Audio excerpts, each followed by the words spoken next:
Coming up on Newswatch, a peaceful protest in support of Black students on Ohio University's campus. And local veterans are advocating to keep a medical center open. Plus, gas prices are hurting food delivery workers. Newswatch starts right now.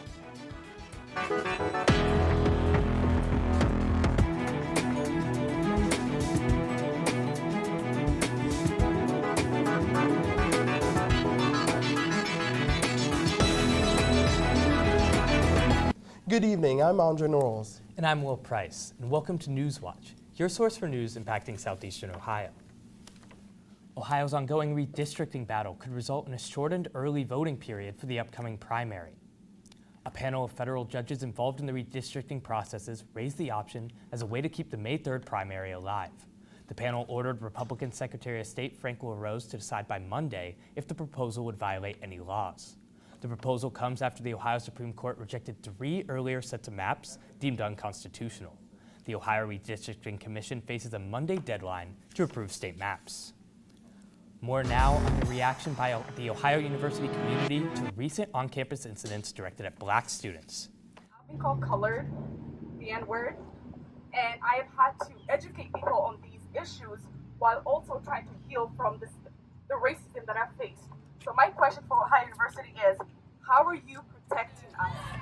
The protest started at Peden Stadium parking lot, with many students and alumni describing their experiences of racism at Ohio University. After many emotional testimonials, a group of at least 100 students, alumni, and residents began the peaceful march through Ohio University's campus. The group could be heard chanting "No policy, no peace" as they marched through Grover Center and Baker University Center. Halfway through class, we heard them coming through Grover, and I was just like, you know what, teacher, I'm stepping out of class, I'm going. No peace! No peace! As a leader of her organization, Lauren Brown and other organizers of the protests felt they needed to be out supporting their fellow students.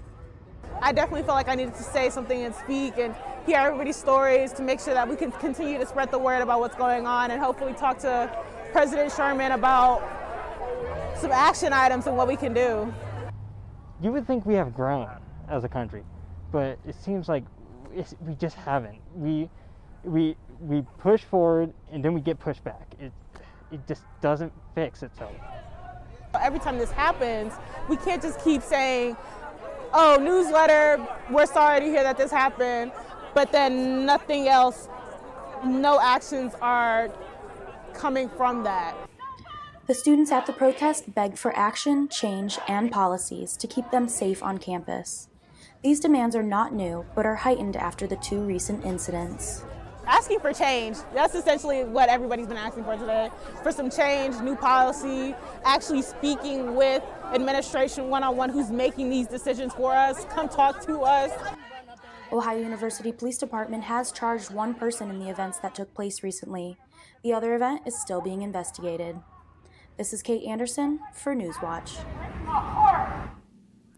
There's also a town hall meeting scheduled for Monday in Walter Hall on campus. We'll continue to follow the story and bring you the latest developments.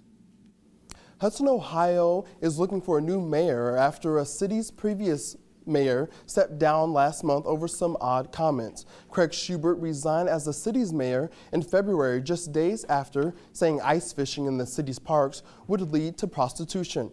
Right away, City Council started the search for an interim mayor. A total of 17 people applied for the part-time ceremonial role. Former Hudson Mayor David Basil announced he will be running for the interim position. Hudson City Council members will have a special meeting in 4 weeks to choose an interim mayor before the April 14th deadline.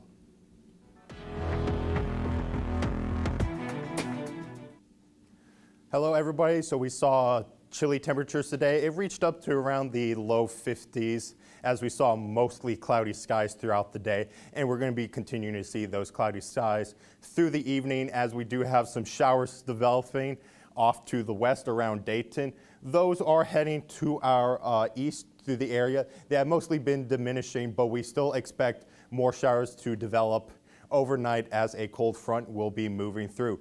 Right now here in Athens, we do have a temperature of around 46 degrees with overcast skies. It's been really windy today, and we still have a southwest wind at around 20 miles per hour. And heading across the region, temperatures have been mostly chilly with temperatures in the mid-40s.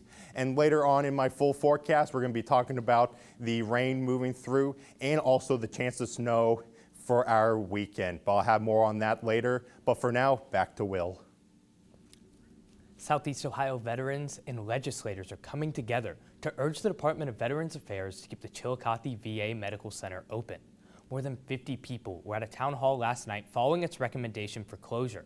Newswatch reporter Sarah Donaldson has more. Family means everything to somebody who has dementia, and I've been married to this man for 54 years, and I don't want to lose him or have him go so far away. The Chillicothe VA Medical Center is a lifeline for Southeast Ohio veterans and their loved ones, right in some of their backyards. But its future is uncertain. A recent U.S. Department of Veterans Affairs report recommends closing the center, which oversees outpatient clinics in 6 rural Southeast Ohio counties. Citing the age and use of buildings on the nearly 100-year-old campus, it's part of a broader market assessment of VA healthcare. But that recommendation is mobilizing the local community, from veterans. The bottom line is that veterans should come first, way up here, and the hell with the dollars. It's the greatest facility in the world. So people like to be in all these other veterans. To medical center employees and some federal and state lawmakers. I would say that most of Southern Ohio was surprised. You know, this is, to us, it's a jewel of a facility. You talk to anybody that works out there and they'll tell you that, you know, they have pride in their facility. State Representative Mark Johnson says the medical center has a long history and a strong standard for mental health treatment, and it employs around 1,400 people. That's why he's introduced a resolution in the Ohio General Assembly to urge the Department of Veterans Affairs to keep the medical center open. I just don't think that we should just sit back and let the federal government decide. I think the people of Ohio should send a loud signal that we want to save this facility. But Johnson and others leading the charge say that to keep the doors open, it's going to take a united front. For Newswatch, I'm Sarah Donaldson. The Veterans Affairs Air Commission will finalize its recommendations in January 2023. And by March of that year, President Joe Biden will either approve or disapprove the entire report. President Joe Biden visits Poland to observe the country's refugee crisis and how gas prices are hurting locals and businesses across the country. These stories and more when Newswatch returns.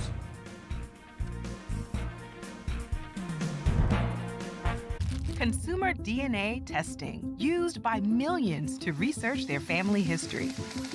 But the results can be life-changing. I said, oh my God, you're my sister. Without my DNA, it would have been dead in the water. They quite possibly saved my life. Do you know what you're signing up for? This is something that's truly new. Secrets in Our DNA on Nova.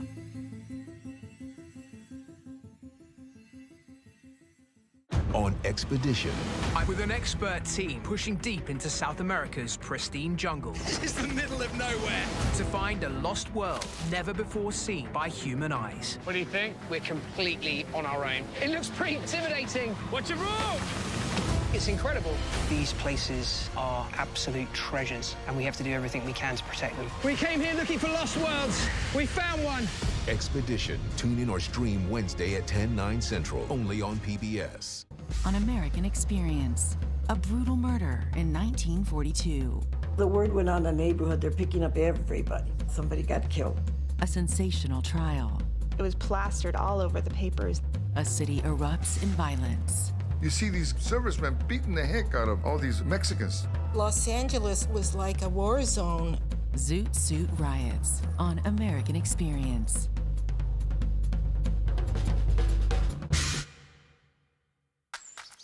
This is an animal you should never underestimate. Squirrels are one of the most agile animals on Earth. From outwitting rattlesnakes to surviving sub-zero temperatures, squirrels are anything but ordinary. Now one orphaned red squirrel and a cast of cheeky characters are going to reveal the secret to squirrel success.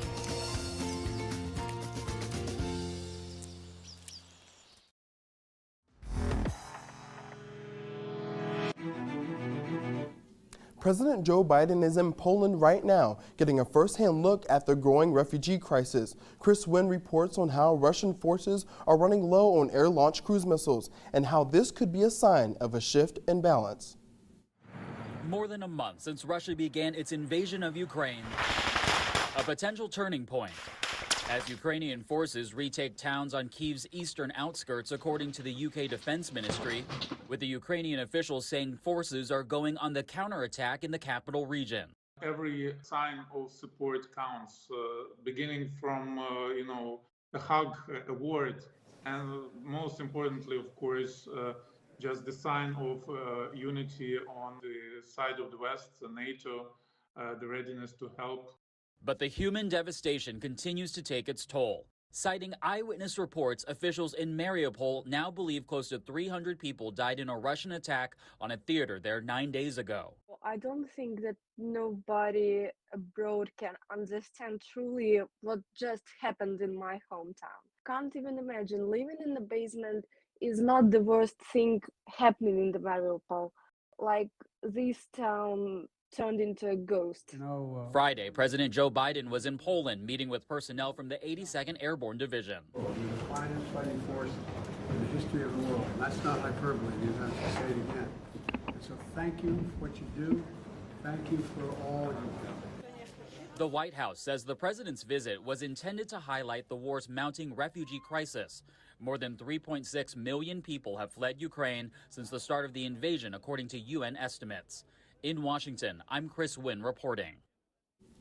Senator Joe Manchin says he will vote to confirm Judge Ketanji Brown Jackson to the U.S. Supreme Court. The West Virginia Democrat released a statement saying he will support Jackson's nomination to the High Court. Manchin says after meeting with Jackson and considering her record, he determined she is, quote, supremely qualified and has the disposition necessary to be a Supreme Court justice. If Senate Democrats vote unanimously in Jackson's favor, they can confirm Jackson without any Republican backing.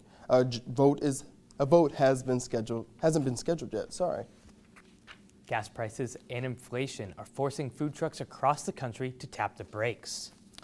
During the height of the pandemic, with restaurants closed around the country, these trucks were able to cash in on changing habits.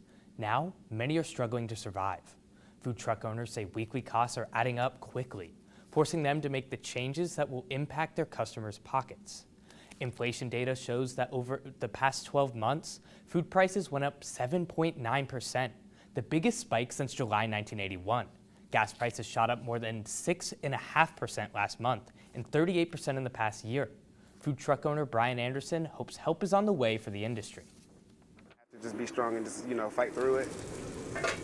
But I do wish that someone would just, put their foot down and be like, okay, hey, these guys were killing it during the pandemic. Let's do something about it. Let's keep them going. Let's, help them out a little bit. And the gas price spike over the past month has put a strain on many locals as well. Nick Veland looks into how high prices impact food delivery drivers. Drew Peterson makes his way outside as he begins his normal side gig as being a driver for DoorDash. He says higher gas prices are cutting into his profits. Still times where if everything's going perfect, you can make $18, $20 an hour, but now it's definitely more so down to like $10 to $15 an hour after you subtract gas and other expenses. It's even making him think twice about turning the ignition. Whereas an order in the past might have had to be like $7 to make it worth my time. Now it has to be like $9 because of all the extra gas I have to put in. There's not much people can do other than absorb the cost, according to economics associate professor Dan Carney. In the short run, there's just going to be a burden on the consumers, right? So in the short run, there's not much that you can change, and therefore you're kind of just have to deal with the higher gas prices in terms of your budget. DoorDash does offer incentives to keep drivers like Drew on the road.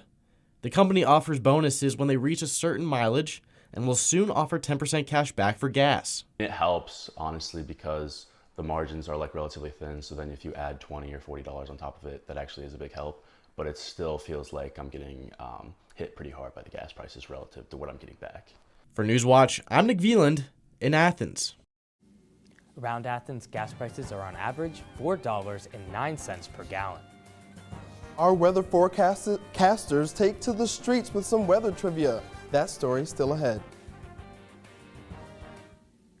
And we're going to be seeing the chance of snow showers heading into this weekend. I'll have more on this in my full forecast coming up. But for now, a look at stocks of local interest.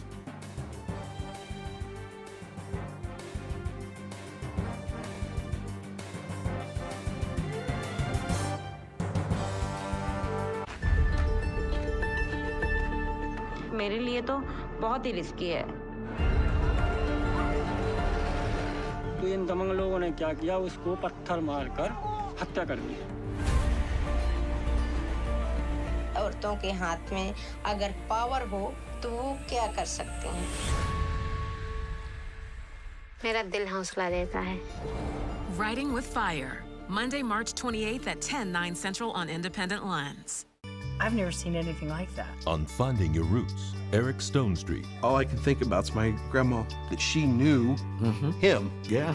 And I knew her. And Melissa McCarthy. I guess I've always thought people just kind of moved and scattered. Two comedians. She was the chief tailor for Fizbo the Clown. Who pulled up stakes. Could you live like that? Holy smoke! Like their ancestors. I have chills. Finding Your Roots.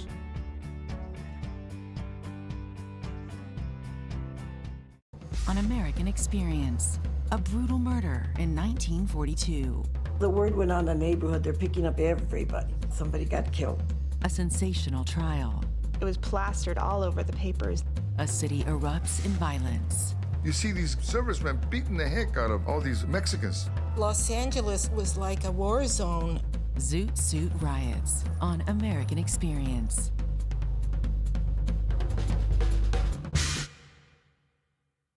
Next time on Antiques Roadshow, we've got a lot to celebrate with treasures that'll make you shout for joy. I can hardly believe that. Yes. Oh my God.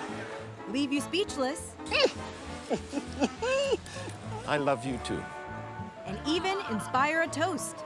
You're gonna be having pina coladas with your friends? Yes, we are. Tonight? Don't miss this special episode, Antiques Roadshow, Let's Celebrate.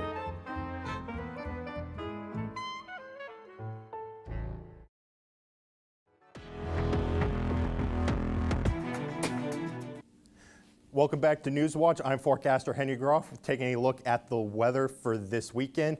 And we're going to be seeing some rain showers develop overnight as we do have a cold front that will be moving through this evening. As you can see on the radar, we do have showers mostly across western Ohio with around Dayton. Those showers have been relatively weakening over the past couple hours, but we still expect more showers to develop through the evening. And the reason why we're concerned for more showers through tomorrow is because we do have some snow developing across Minneapolis and associated with an area of low pressure. That is going to continue to move to the south, and we could expect some snow showers heading into tomorrow along this cold front. And this cold front, ahead of that cold front, will be dropping our temperatures to around 33 degrees tonight. So I know we saw temperatures up in the mid-70s earlier this week, and you probably already put your coats away, but I definitely recommend taking them back out again because, again, 33 degrees is very chilly. And we're going to be seeing some rain showers again overnight. Chance of rain right now is at around 80%. But heading through tomorrow, first cold front moves through, and then a second cold front behind that will bring more precipitation. We do expect some snow showers to develop early in the morning, and we could expect some reduced visibility because we will still be quite windy tomorrow like we saw earlier today. So reduced visibility. So if you do plan to travel tomorrow, definitely check the radar, make sure there's no snow showers in the area, and leave some extra time no matter where you're going this weekend.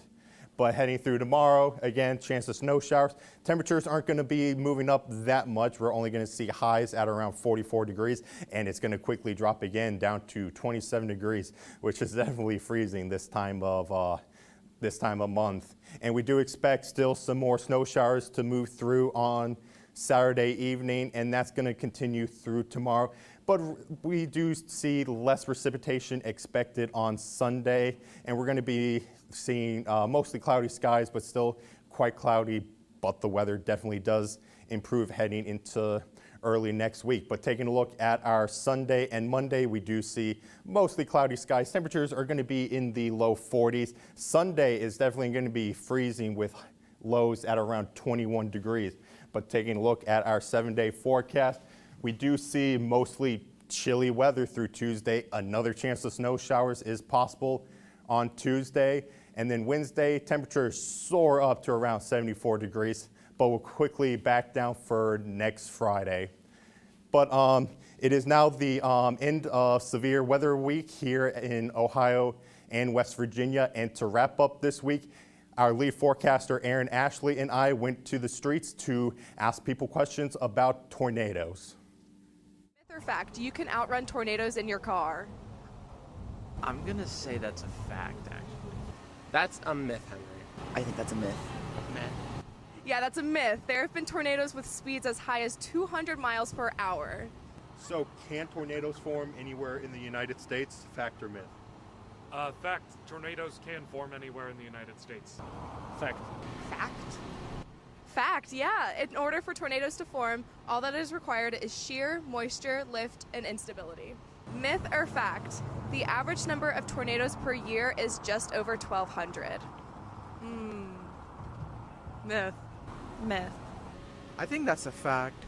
Yes, that is a fact. And the most common months for tornadoes to occur is between the months of April through June in the Midwest. Myth or fact, the largest recorded tornado was 2.6 miles wide. That's gotta be a fact. Fact. That's a myth.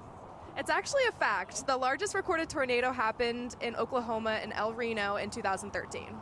Myth or fact, tornadoes cannot hit cities. That's a myth. That's a myth. Myth? That is a myth. Tornadoes can and will destroy anything in its path. That's cool. So I also wanted to ask you guys tornado fact. Do you think tornadoes can weaken over hills? I'm gonna go with fact. Fact, because I weaken over hills. So. No, tornadoes are not affected by topography. That is a myth. Huh. Well, tough to get that, but thanks for the great coverage this week, Henry. Thank you. Coming up in sports, Ohio softball prepares to bounce back on their home turf after a difficult outing earlier in the week. Stick around for the latest updates coming up next, and be sure to stay tuned to WOUB. Here's a look at what's coming up tonight on your public television station.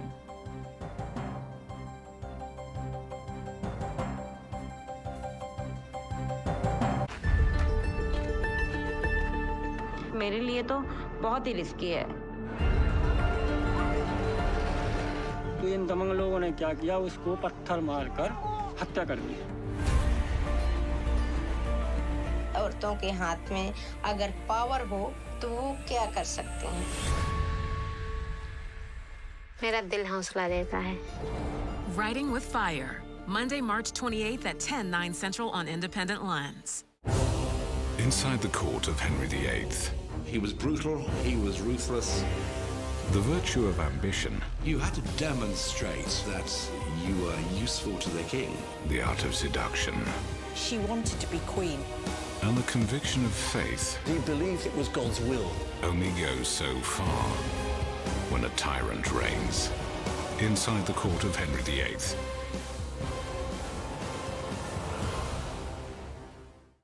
On American Experience, a brutal murder in 1942.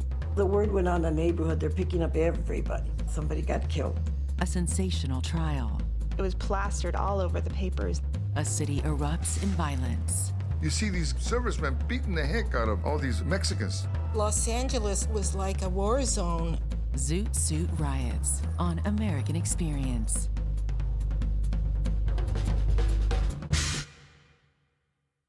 Consumer DNA testing, used by millions to research their family history. But the results can be life-changing. I said, oh my God, you're my sister.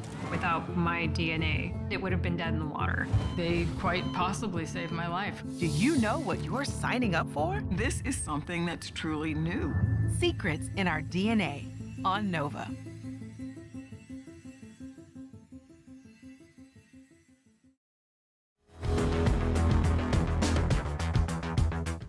Hello everyone, I'm Darius Sethna. Spikeball has seen a large growth in its popularity as it has even extended its reach to the college atmosphere. Ohio University is one example of a college that has seen growth in its Spikeball Club membership since 2018. Jack Demler has more on the impressive spike of the sport. It's become one of the hottest sports of the summer, Spikeball. It's a really fun sport, and it doesn't really matter how good you are. Anybody could play it, really. That is freshman Storm Stanley, who is a new member of the Ohio University Spikeball Club. I played it a little bit in high school. We had a tournament. Instead, usually we did a dodgeball tournament or a spikeball tournament because, like you said, it's getting so big. But I saw the club, and they looked like a good group of guys. Under the bright sun, one can find a game of spikeball almost anywhere. Despite being a relatively new sport, the game of spikeball has seen such a spiked growth that colleges are creating clubs and teams that allow their students to enjoy the nice weather in a fun and entertaining way. One such college that has experienced this growth is Ohio University. President of the Bobcat Spikeball Club, Mark Russell, talks about the growth he's experienced from the club. We originally started freshman year. There was a decent sized amount of people. Then COVID kind of really hurt us, and so we only had 6 people my junior year. And now this year, all the oncoming freshmen that came and are able to be on campus now, we have around 15 to 20, I'd say, that are pretty consistent in showing up, and I think we're still growing by the week. The club also engages in games and tournaments against other colleges. We'll talk to Bexley, we're talking to Cincy, to Ohio State, to Michigan, and we're also including just Ohio women's round net too. We're trying to get as many people as we can to show up for this tournament. One of the biggest things the members of the club enjoy most about the sport, the bonds they create. It's a brotherhood, and we just keep growing it all the time, and it doesn't matter what I'm doing. If I texted any of these guys, I feel like any of them would do something for me if I needed it. Reporting for WOUB, I'm Jack Demler in Athens. The Ohio University Spikeball team will host a tournament on March 26th. Ohio softball bounces back after a rough loss to Ohio State Wednesday. The Bobcats took game 1 of a 3-game series against Bowling Green at the softball field 2-1. It was a nail-biter to the finish line in the bottom of the 7th inning. With the teams tied at 1, Bobcat sophomore Yasmin Logan slammed a line drive down left field that allowed the winning runner in Emily Walker to cross home plate. The Bobcats used that momentum to jump out to a quick 3-0 lead in Game 2, but the visitors tied it up before the bottom of the 4th and eventually took a 2-run advantage. Bowling Green would maintain that advantage and secure a 5-3 win to tie up the series. Ohio and Bowling Green battle it out one more time in Athens tomorrow with the first pitch set for noon. I'm Darius Sethna, and that's it for sports. Back over to you, Will. A female baseball player made history this week with the Kentucky minor league team. The Kentucky Wild Health Genomes drafted Alexis Hopkins as their newest catcher Wednesday. She's the first woman ever drafted by an American professional baseball team for an on-field role. Hopkins was the 8th pick in the annual Atlantic League draft. The Genomes are slated to play their first home match of the season on July 4th. Taking a final look at the weather for tomorrow, we're going to be seeing highs in around 44 degrees, which is absolutely chilly as we even head overnight tomorrow down to around 27. And that's it for weather. I'm going to be handing it back to Will and Andre. Thanks so much, Henry. That does it for our broadcast this evening. Thanks for watching. I'm Andre Norrells. And for Henry Groff and Darius Sethna, I'm Will Price. Make sure to stay tuned for the PBS NewsHour coming up next. And remember, you can find the latest news anytime at WOUB.org. Have a great night.